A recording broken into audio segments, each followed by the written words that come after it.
Hello मेरे प्यारे बच्चों, मेरा नाम है जगदीश गुरु जी और आप देख रहे हैं अपना पसंदीदा चैनल गुरु क्लासेस।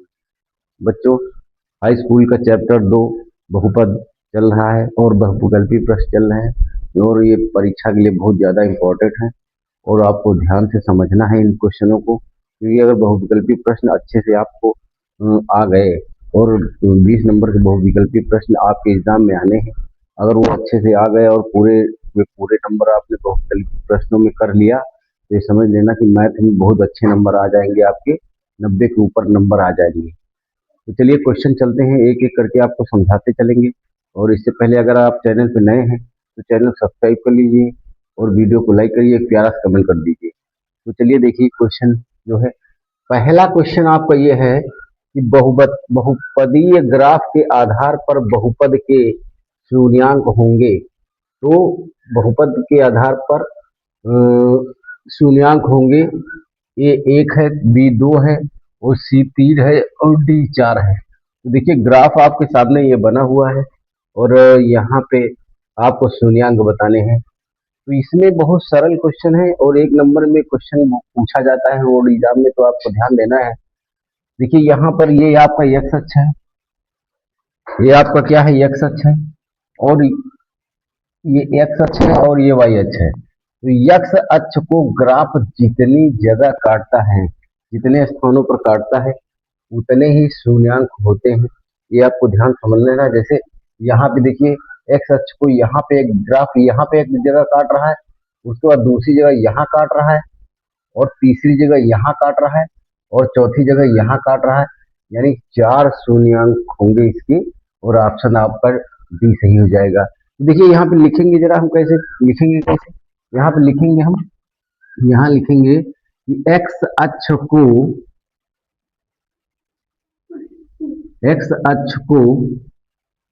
ग्राफ 4 स्थानों पर काटता है, अतः शून्यांकों की संख्या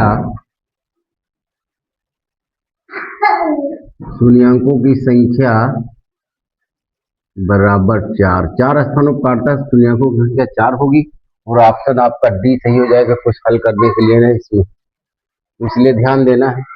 और आपको अच्छे से एक क्वेश्चन बोर्ड पेपर में आना है, एक प्रश्न आपका बोर्ड एग्जाम में इस तरह का जरूर आएगा और ये चीज आपको ध्यान दे लेना है, अच्छे से ध्यान दे लेना है और बहुत कायदे समझ लीजिए, क्योंकि एक्स अक्ष को जितने स्थानों पर ग्राफ काटता है उतने ही शून्यांक होते हैं।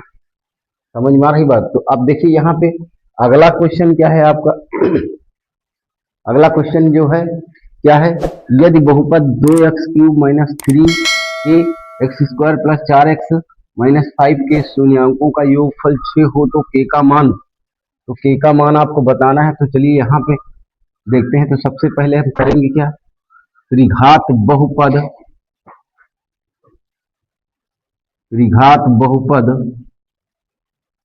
2x³ - 3kx² + 4x - 5 की तुलना ax² + bx धन c, यहाँ पे ax³ होगा, ax³ + bx² + cx और प्लस d से करने पर, तो करेंगे तो यहाँ पे आप देखिए जरा ध्यान से। a बराबर आपका क्या निकलेगा, a बराबर आपका हो जाएगा 2, b बराबर आपका -3 के और c बराबर आपका क्या होगा 4 और d बराबर आपका -5। अब यहाँ देखिए शून्यांकों का आपको योगफल दिया हुआ है, तो यहाँ कर लेते हैं। देखिए शून्यांकों का योगफल निकाल लेते हैं पहले। आपका शून्यांकों का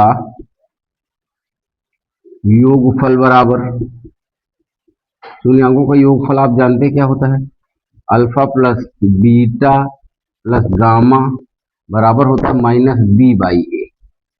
तो माइनस बी बाई ए, देखिए बी का मान आपका कितना है, माइनस, ये वाला माइनस सूत्र का है, और माइनस 3 के, और बटे आपका ए है 2 हो जाएगा, और बराबर आपका 6 दिया हुआ है। तो अब के का मान इससे निकालना है, तो माइनस माइनस प्लस हो जाएगा। 3 के बराबर आपका 6 का यहाँ पे गुणा हो जाएगा, 3 एक गुणा हो जाएगा तो 12 हो जाएगा, और के बराबर आपका 12/3, तो 3 × 4 = 12, यानी के बराबर आपका कितना हो जाएगा, 4।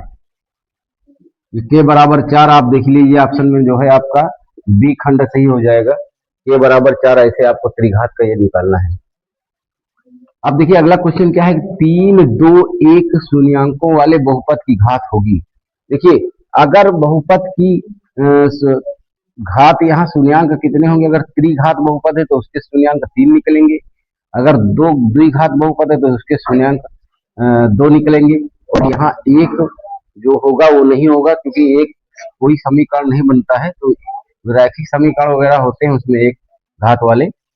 तो अब देखिए यहाँ पे आपको सबसे पहले यहाँ पे देखिए एक सही नहीं होगा, 0 भी सही नहीं होगा, 3 यहाँ पे सही हो जाएगा, सी खंड सही हो जाएगा। जैसे कोई भी आप त्रिघात का लेंगे तो देखिए x³ प्लस 2x³ और प्लस 4 जो है x² और प्लस 3x और -5, ये हो गया आपका त्रिघात वाला। ये त्रिघात बहुपद है, त्रिघात बहुपद है, क्योंकि इसमें देखिए इसमें शून्यांकों की संख्या आपकी कितनी निकलेगी, 3 निकल जाएगी।